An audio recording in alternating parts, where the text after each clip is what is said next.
Hi, my name is Muhammad Rizal Hassan. I'm a professional learning facilitator. I run the professional learning facilitator program, and in this program we have 2,000 professional learning facilitators who learn from me how to present. Okay.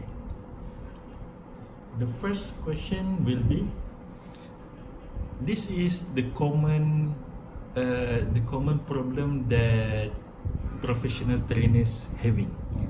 How to make the program interesting. Yeah. Okay. Here are tips to make your program interesting. Yeah.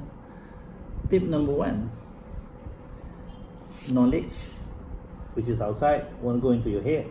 It has to go through all your senses.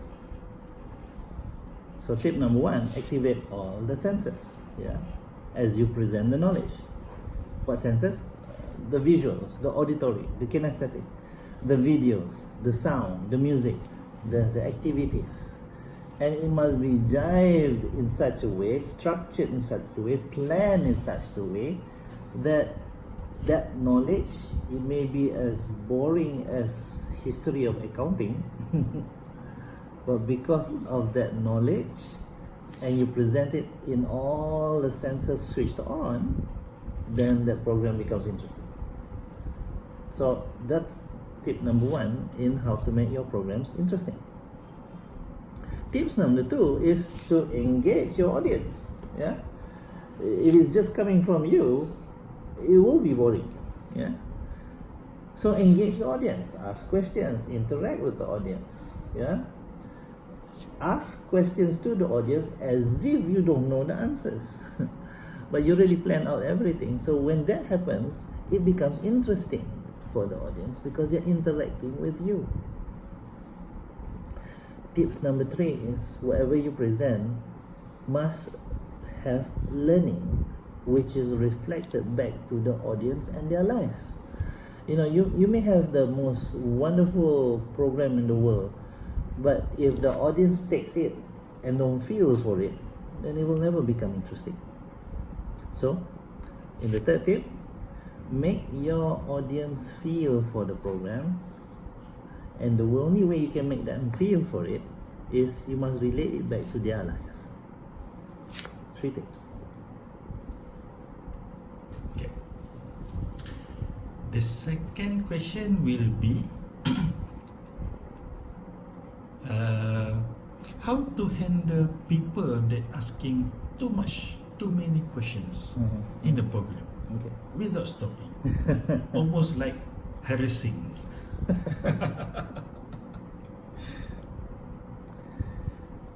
You know, when your programs are so good, people will tend to ask questions, which is good. Actually, which is good. Yeah. Imagine a whole day program and nobody interacts with you, nobody asks you questions, everybody's giving you that blank stare. So you want to put in your mind, when people do ask questions, it is always a good thing. Yeah, it's just that when they start asking too many questions, especially when you already reached chapter 5 and they're asking questions of chapter 1, you know, those kind of sometimes it sort of brings the whole program down because of these too many questions.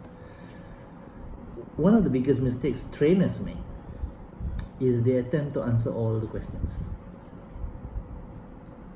which makes people ask some more. So here in the PLF, we prepare our PLFs in a way that we don't know all the answers. Yeah? We don't know. Why? Because we're always learning, right? You don't have all the knowledge in the world. So when people ask a question, ask them back. What do they think about it? How would they feel about it? Or maybe turn around to the whole audience and say, anybody can help this person? So suddenly you're not the point of reference anymore. Yeah? And you get people to help people. And there's interaction between them. And here you are facilitating the whole scenario. That helps in minimizing the questions after that. Thanks. Okay. There are trainers out there who being low-key too humble. When they present, they're saying I'm not going to teach you anything, I'm just sharing, because they're not confident, not saying confident, they are afraid with maybe among the audience they are authorities. Oh. So the people that are more knowledgeable. So how to manage that fear? How to manage that fear? We have PLFs have to put into our heads that when we're invited to talk in front, as long as the audience wants to sit down in front of you, it means they want to learn. So regardless whether they have 30 years more experience than you, or they have 40 PhDs in their heads, as long as they're still in front of you, then you present. Yeah. Because at any time, the doors are not locked. They can leave. If they feel that what you're saying is something which they already know, they will leave. So put into your heads, as long as the people in front of you, even if they have all the experience and knowledge in the world, but they still want to sit in front of you, they want to learn, it means whatever you're presenting is interesting, whatever you're presenting is useful, and they want to listen to you. So be there for them. Okay. Now this is for new people. They are interested to share, but they just feel like it's like jumping on from the 20th story going down if standing on the stage. So how to manage that nervous for beginners tips? You know, I've been doing programs for 13-14 years, and every time I meet an audience, it's still the first time for me. Yeah. Why? When I say first time, because I don't know that group. I've never met that group. This is the first time I'm meeting them, and I don't know them. So am I nervous? Yes, I am. Just as nervous as any first timer in front of a group of people. So being nervous is normal. That's number one. It's totally normal. If you're not nervous, then something wrong somewhere. But you must feel something. Yeah, of course. Good. So you're nervous. So what? Reframe that nervousness to excitement. I mean, the reason you are sweating, your palms are all sweating, your legs are shaking, is because you're excited. You're excited to meet a group of people who wants to listen to you. Of course you are. So be excited. Another tip for you to get rid of that nervousness, as long as the people in front of you have two hands, two legs like you, okay lah. If they have a tail behind their back or horns suddenly growing out of their head, run. and I do that. You know, I do that. Even though my programs are like with school children, I still do the same thing. Are these people like me? Two hands, two legs like me? Okay. I had a group of lecturers who I felt nervous because they all had PhDs, professorships in front of their names, and I took a marker pen and I just cancelled out the PhDs in front of their names, the doctors and professors in front of them, and suddenly I say, this group of people have names like me, full stop. So as long as the person in front of you has two hands, two legs like you, present. Okay. Another newbie tips. Is it okay to have notes on the hand when presenting? Is it okay, or is it a taboo?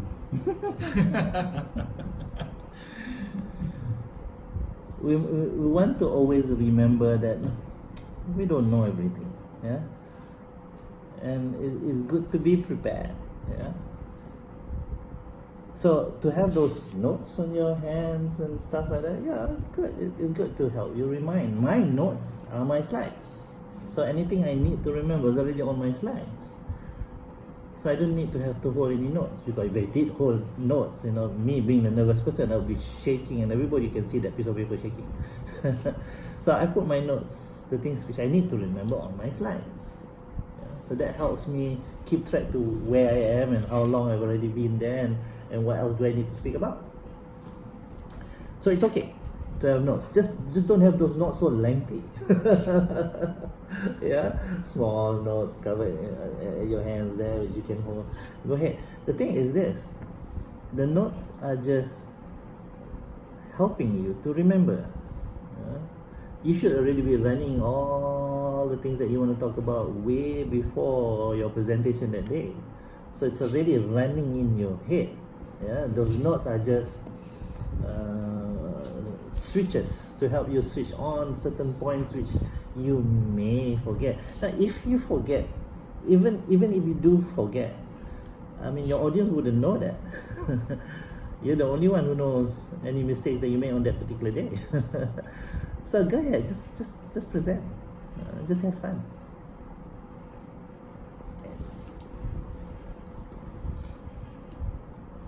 There are people who don't know how to do slides. So what are the pro tips for these people to present?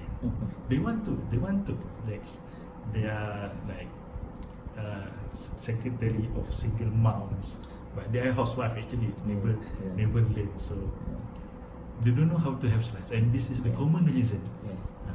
So what are the pro tips from you? Slides are just tools. Do you need slides? Nah. You don't need slides. It's not a prerequisite for you to be presenting that you need slides. You can just use the whiteboard. You can just use props. Apple. You can just use props. You can do activities. I mean, there's so many other tools.